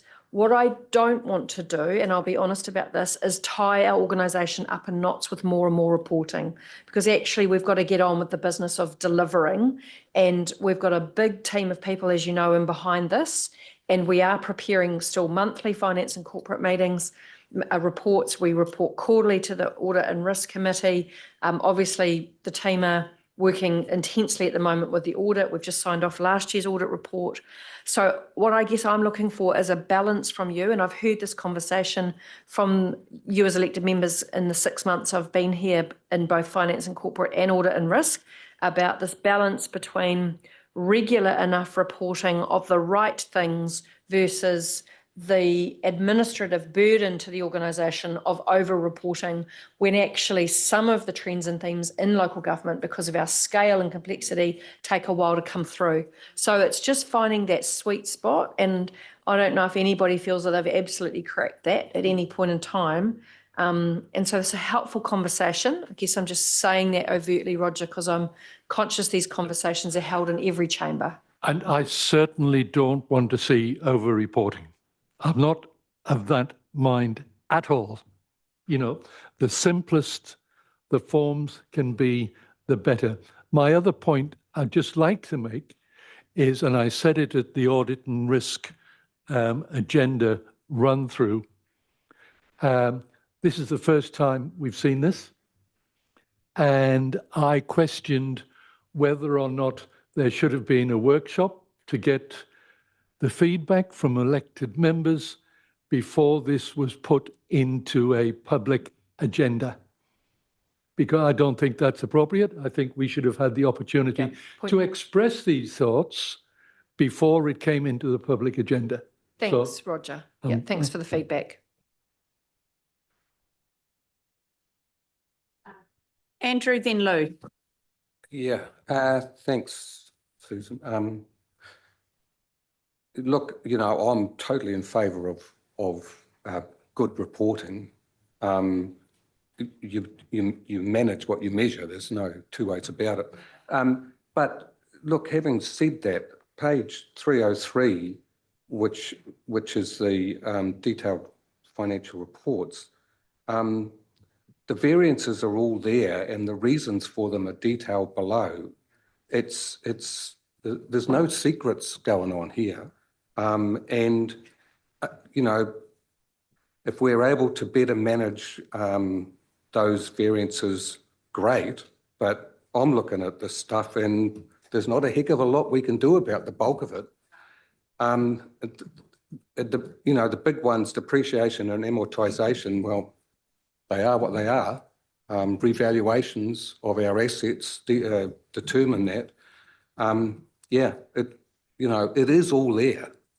That's what I'm saying. So, yep. Thanks, Andrew. Lou.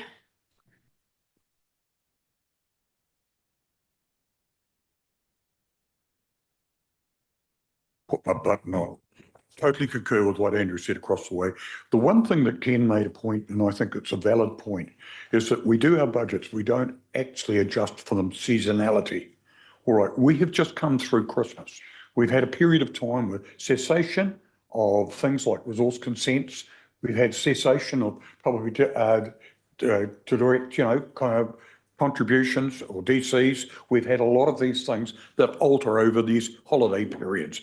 So we can, if you want to adjust our whole budget for seasonality, the sheer mechanisms you have to go through would be quite horrendous. So we've got to look at this budget in a longer term that will hopefully come to balance a little later on when activities restart again and we start to operate. Most of these figures are here, but they are adjustable. Some will be more, some will be more, some will be less. But the point that I'm making is that we have got to look at the actual total picture, not in the short term. Having operated a business and Mayor's operated a business for many months, you made a deficit. We all do. But if you know in the longer term, you're going to get the returns at a better time. So I just want to look at it with a little bit more caution that's been expressed. I would say one thing I agree with Councillor Gordon on is that perhaps this should have been through a workshop so that we could actually do these discussions in a workshop and have adjusted a little bit further forward. Thank you very much. Yeah, cheers, Lou. Did the staff wish to comment on that? I mean, it's some really good, rich discussion. It's striking that balance, isn't it? And understanding the sensitivities of seasonality through a year, not catastrophizing that, accepting that that is natural, but at the same time, not missing signals that we should be picking up on. Speaking of signals we should be picking up on, being the Pollyanna that I am, page 300, of course, provides us with a little bit of a glimmer of positivity around resource consents issued. We've got a little bit of a turning of the tide there relative to last year. So let's I'm happy to celebrate those wee successes as they arrive, but really good discussion, always in the game of continuous improvement and analysis. Really, as I said earlier, welcome the staff's willingness to try and present this, and obviously working together with Monty in a way that we can do better and understand better what is a very complex business. So yeah, thank you everybody for your input around that. Monty, did you want to say something at the end? No, you're fine. You're good. Excellent. Any other further discussion on this paper? No further discussion. Okay, so I shall just, there we go, have our recommendation on page 295 to simply receive the report. Claire, you're going to move that for me. And do I have a seconder? Lou will second that for me. There being no further discussion, I'll put the motion. All those in favour say aye. Against? Carried. Fantastic. Great. Look, thank you. Really good discussion there. Thank you, ladies. Thanks, Yolanda. Thanks, team. Okay, moving on to the final item in our open agenda, tab 13, exercise of mayoral powers and elected member remuneration. I believe, Ken, you're going to lead this paper. Is that correct? Yes, that's correct, Your Worship.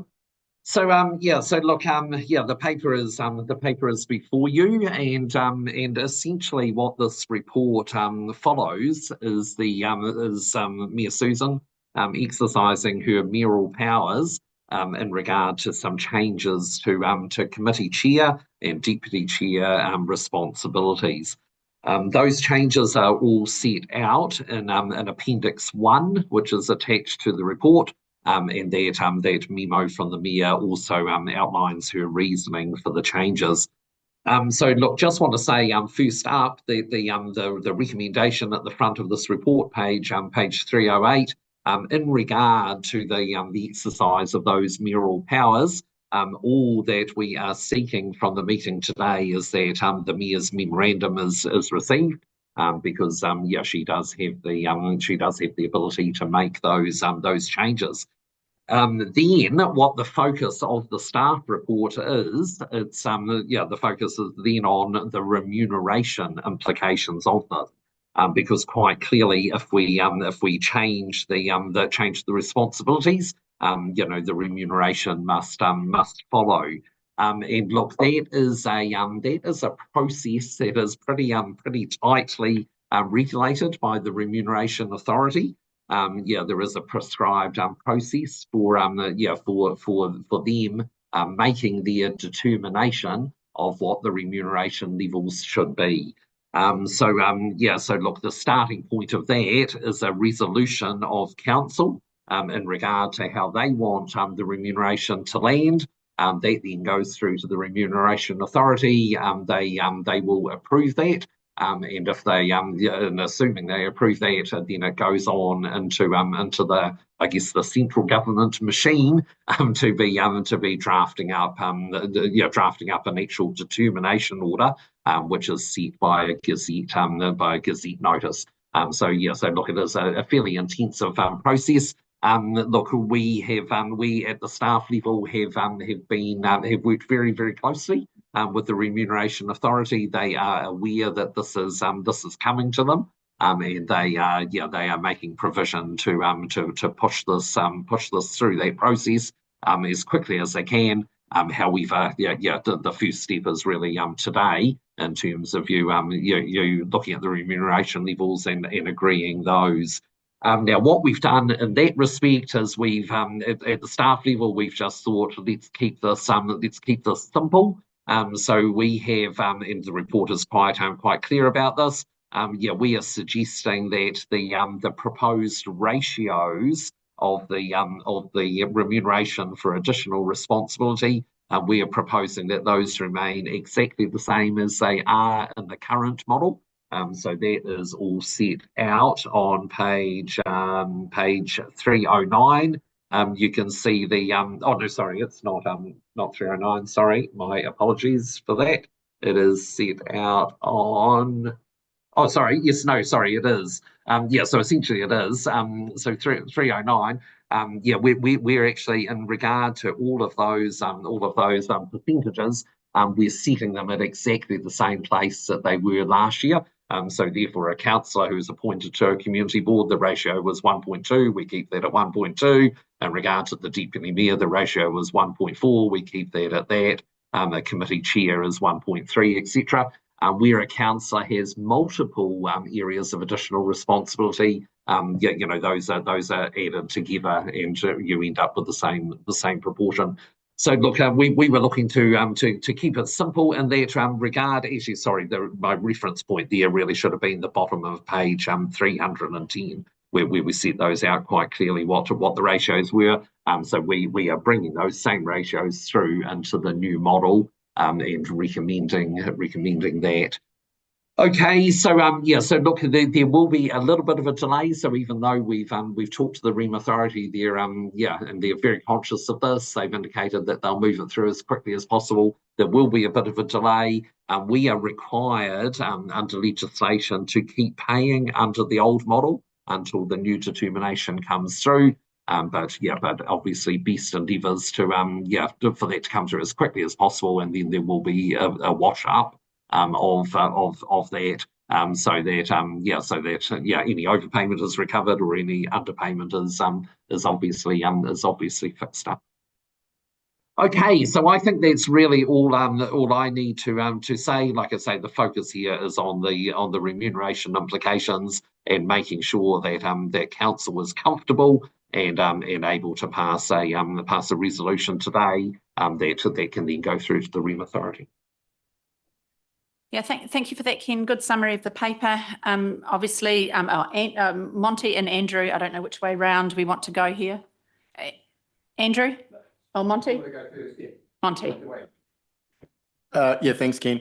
Hey, look, I know that we're just talking about applying the existing ratios here, but when I looked at the numbers, it didn't sit quite right with me, okay? Particularly me, okay? I'm arguing against pay rises of that magnitude. It's because we haven't had someone who's been a chair of a committee and on a community board before. So when you do see it, it's 1.5 times. You pass the deputy mayor. It just seems slightly wrong to me. I did want to discuss this with my peers. I don't think I'm worth. I don't think I'm worth it, to be honest. Yeah, the people at the bottom of the scale and me, it's just too big. I think we should flatten this out somewhat, and I believe there might be an opportunity to do that. My fundamental sort of point is that we come here as equals. We sit around this table, we bring our skills, our experience, and our brain power, and we work things out. And that's my starting point. And the numbers in here are too far divergent to that for my sort of sensibilities. Thanks. Thanks, Monty. Look, to that end, I have prepared an alternative breakdown, depending obviously on people's discussion or willingness to depart from the formula that we have. There's obviously very strong rationale for it to be the same, but appreciate your observations that you've made, Monty. I guess on reflection, I did ask Ken and or Joe to rerun the numbers with a reduction in terms of the multiplier for the chair, because obviously before the proposition was that they would be monthly meetings. Under our new reshape of our meeting structure and governance structure, they're now going to be every 2 months. So with that sort of suggested, I had invited them to run the calculations at a 1.2 rather than a 1.3, which we do have an alternative to put to you if there's a willingness to see that on account of Councillor Montgomery's observations about his worth. No, Yeah, so Mayor Susan, in that regard, we can project that reworked model up on the screen. So you just let us know when you want us to do that, and we can pop that up. Yeah. No, look, I'm comfortable to see that if that's the feeling of the room, and it makes sense. I mean, there's a fairness factor to it, and I do agree with some of Monty's observations in that regard. Yeah, look, I Andrew. hadn't even crossed my mind to question what was in the paper. It just seemed pretty logical. I did, however, want to say a couple of things. Firstly, it's going to seem quite odd not being chair of Finance and Corporate after 11 years, I guess. But secondly, Ken, I just wanted to say to you, you've been there all of those 11 years, and your professionalism and accessibility have been absolutely fantastic. So I just wanted to say thanks to you and your team, both finance and corporate. They've been really, really good to work with. So yeah, thanks very much. Monty, you've got the right skill set to take it on. I'm very happy to see it in your, under your leadership, I guess, for the next 6 or 7 months. And then afterwards, when you're re-elected. So yeah, look, and just one thing, a little heads up. I noticed in the Herald this morning that they're reporting that the current government is going to follow in the previous government's lead, which is a little bit unusual in itself, I guess, in some ways. And they're going to require, the Herald is saying, territorial authorities to make available more land than the market is requiring, which is kind of what has got into this debt headroom situation in the first place. So perhaps, Susan and Steph, when you're meeting with Minister Watts on Thursday, you could just mention to him that they should be taking into account how local government funding works and what our debt covenant requirements are, etc. would be a good opportunity. Cheers. Yeah, thank you for that, Andrew. Roger. Yeah, thank you, Madam Chair. I appreciate your comments, but in fact, I'm not particularly concerned about that scale of rates, and I certainly, for instance, don't do it for the money, so it doesn't worry me. But I'm not really commenting on C, but it's, and this is a personal opinion, on clause B. I'm a little bit uncomfortable with the reorganisation of the council and the chairs, and so when it comes to the vote, I would like to abstain from voting on this motion, please. Thank you. Thank you, Roger. Any other comments? Claire?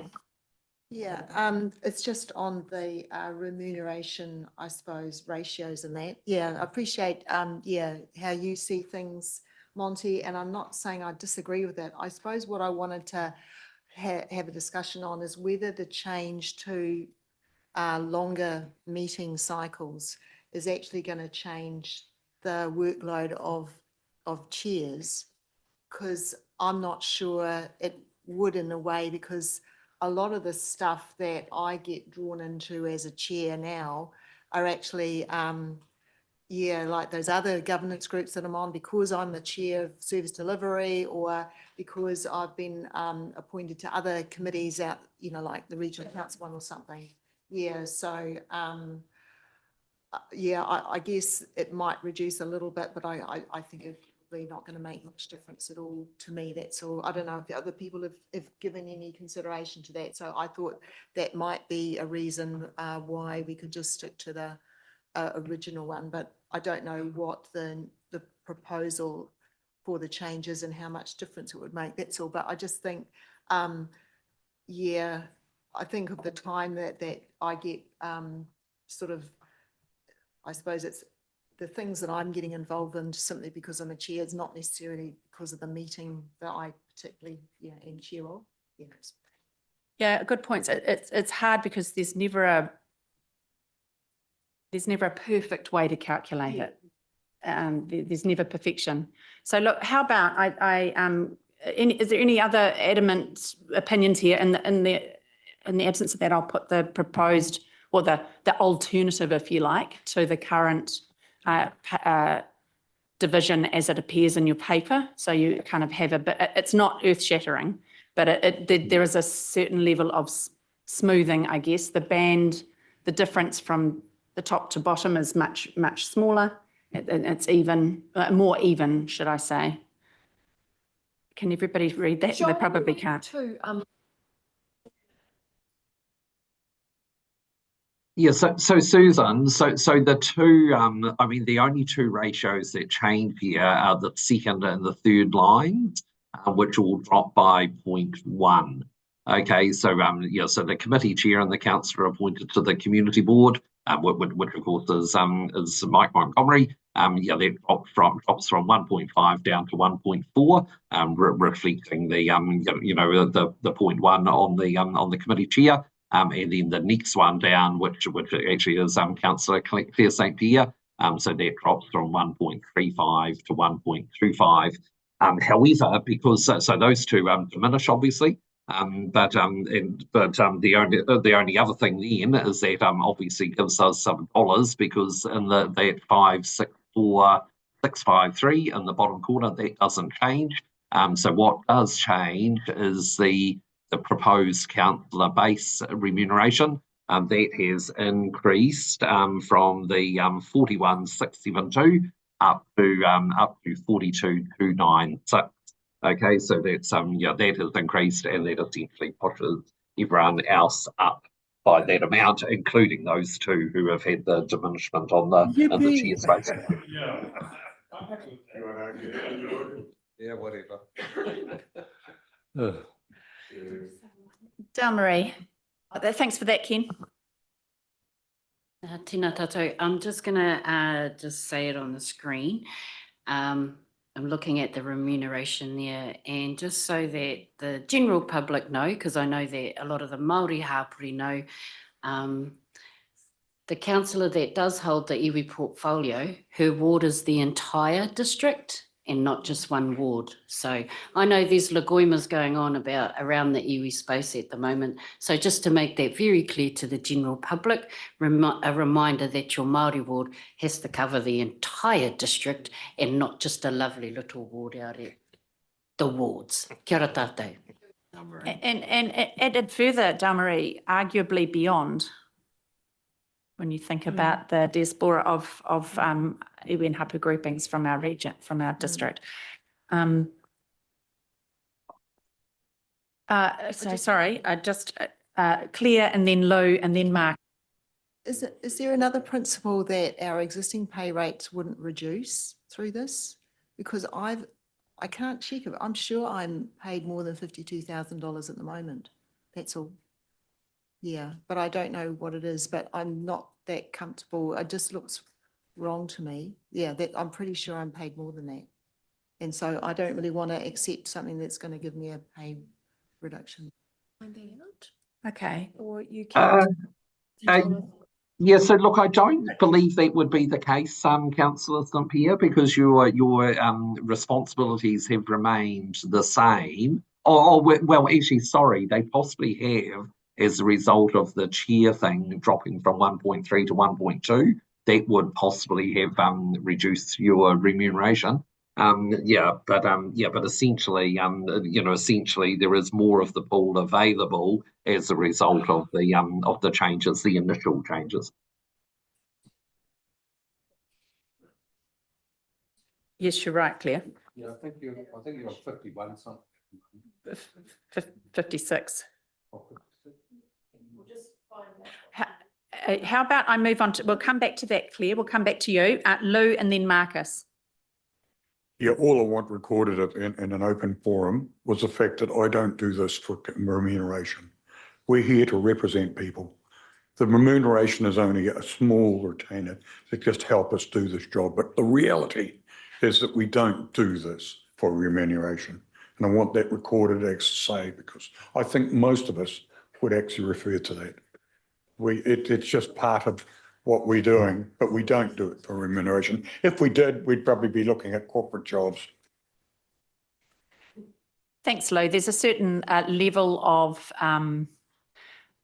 sort of a philanthropic kind of mindset to public service for sure, but I do think that at the same time, people's skills ought to be acknowledged and recompensed appropriately, and the time and effort that they put into these roles. There's no two ways about it. Thank you, though. Marcus. Yeah, can I say, for someone who's not retired and has to work still, it is the remuneration is nice, because otherwise, if I wasn't remunerated, I wouldn't be here, because I would need to be working more full-time in my business. And so if you want to attract different people and a different audience around this table, you do need the remuneration to be able to sit here to do it. And I'm just lucky that I work for myself and can balance it out. But if I wasn't getting remunerated, I would not be around this table. I certainly support Susan's alternative. I think it does look fairer. But Steph's about to say something.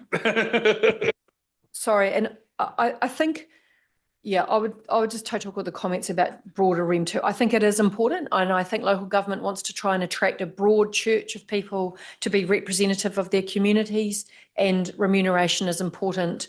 It's also part of accountability. There's a whole range. So Lou, I absolutely hear you, and the reality is that none of you don't get paid for the hours you work or the commitment you make, which is 7 days a week. And I firmly believe the rest of the community don't understand how many hours you all work. So I hear your point, and it's certainly a huge values-based role, but I think the remuneration is important, and I think it's way too low myself. And so the news is, unfortunately, Councillor St Pierre would take a pay cut with the second proposed model. So I think that's not what the anticipation of or the intention is. So Councillor Montgomery, Mike, I think that you are wanting to do the right thing, but I think that that's not what was the anticipation of the reset at all. So yeah. Sorry, I didn't mean to interrupt. Were you still? Yeah, I'm just mid-thought. Yeah, yeah, bang on mid-thought, trying to figure out what, taking on board what Monty's trying to achieve and the fairness and equity of it. And also, I think it is important to remind you of the principles of the Remuneration Authority, and that chairs do get paid more because the workload is expected. As Claire has pointed out, the workload is higher for chairs, and there is an increased expectation of the work. And one of the things that you've asked me to complete, for example, is that the chair of the committee should be working with an allocated GM on the annual work program. You also have a role in going forward about information requests from other councillors that pertain to your work program. So there is a broader work program for chairs, definitely. So just reminding you that those are principles that are held by the Remuneration Authority for councils generally. That's not my view of the world, it's just the fact. So on that basis, Mayor Susan, would you like time to adjourn just to consider that, or would you feel comfortable to move forward with one of the options on the table? Okay, thank you for that, Steph. This morning when I asked Ken to run these, I had no knowledge, I had no idea how they would run through in terms of the ratios. So this is very much an on the fly kind of discussion, and really acknowledging Monty's level of discomfort, I guess, which is completely legitimate, and I felt it would have been wrong to have been dismissive. So this is what I guess I had suggested could have been an alternative. At that time that it was run, there would have been no intention, in my view, for Councillor St Pierre to have taken a reduction that's of that nature. And bearing in mind, as you pointed out, 2 monthly meetings doesn't really go knock the edges off the other commitments you have to other externals or connected committees by virtue of being the chair. And arguably the level of work at those 2 monthly meetings will not exactly be halved either.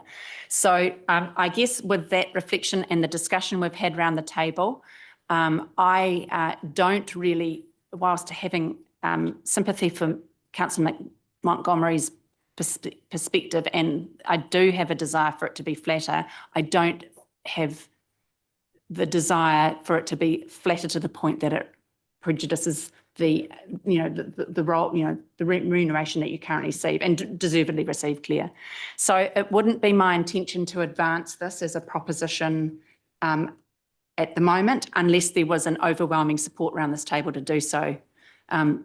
So I guess if anybody has any huge opposition to going with the formula as it's calculated in the paper, let me hear it right now. Otherwise, we can move on. Yeah, sorry for opening this can of worms. And I think your suggestion's great, and we can address this next triennium. Yep. Great. We'll certainly work with the REM authority to do that. Yeah. Mike Pettit. Yeah, thank you, Madam Chair. Hey, just a general comment and some thank yous. Andrew, yeah, thank you for finance and corporate, 11 years. It's a long time. So thank you for your service there. Bruce, Deputy Chair, you've stepping down from that too. And I know you've chaired at least a couple of meetings since I've been here. I haven't had the chance to do that because my chair is so healthy with her big garden and orchard. And looking after the carbon footprint that she's always here for meetings. So I'm very thankful of that, Claire, also. Yeah, so thank you all. And Liz, you've done a sterling job in the SPMP space, no doubt about that. Hey, you've done it before, Susan, so, she's going to be a steady ship. But thank you all for the roles that you've played. Monty, hey, I've got personal issue with the money that you're about to get. We're heading into some headwinds, and you are the guy to help take us through that. So yeah, no, thank you all for your service, and for those that are particularly you, Monty, putting your hand up in that space too.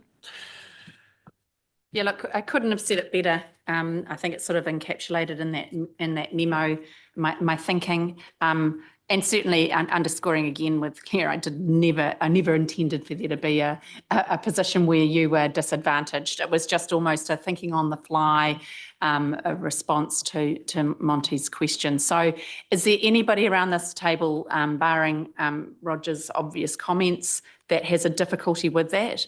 Otherwise, we will proceed as it is in the paper, and I think the recommendation was to put them separately on account of Councillor Gordon's position. So if I can draw your attention to, is it 3.303? Oh no, it's not 303, 308. I can't even read my own writing. We have A to receive Joe's report, which Ken has presented for us, receive my mayoral memorandum as set out in Appendix 1, and then approve.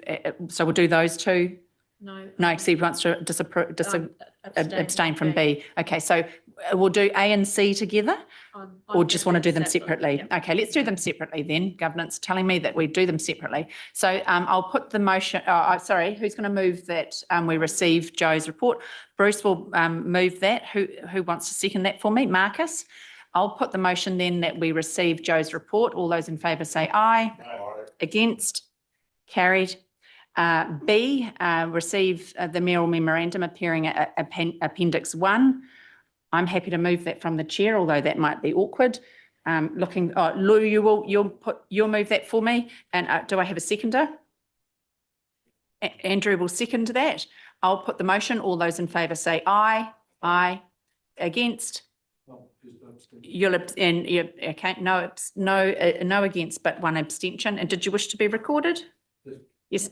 Fantastic. Moving on to C then, approving the distribution as per that table, not the backup plan B that we've thoroughly discussed today. Philip, you're going to move that for me. Do I have a seconder? Bruce will second that. I will put the motion. All those in favour say aye. Against? Carried. Great. So that is that item. Thank you very much. Look, just in closing, I just want to along the lines of Mike Pettit's comments, thank the members who have stepped away from their roles that they've had and thank them for their service. It has been long standing. Obviously, I'm looking forward to the rest of the term though, because it's not all over just now. We've still got a pretty challenging 20% of the training to address. So look forward to everybody's ongoing and full participation in that. So thank you. Right. Next on our agenda, I see is a resolution to exclude the public to deal with one item. So I'm happy to move that from the chair. I'm comfortable with the grounds that public exclusion is necessary. Mike Pettit, you will second that. I'll put the motion. All those in favour say aye.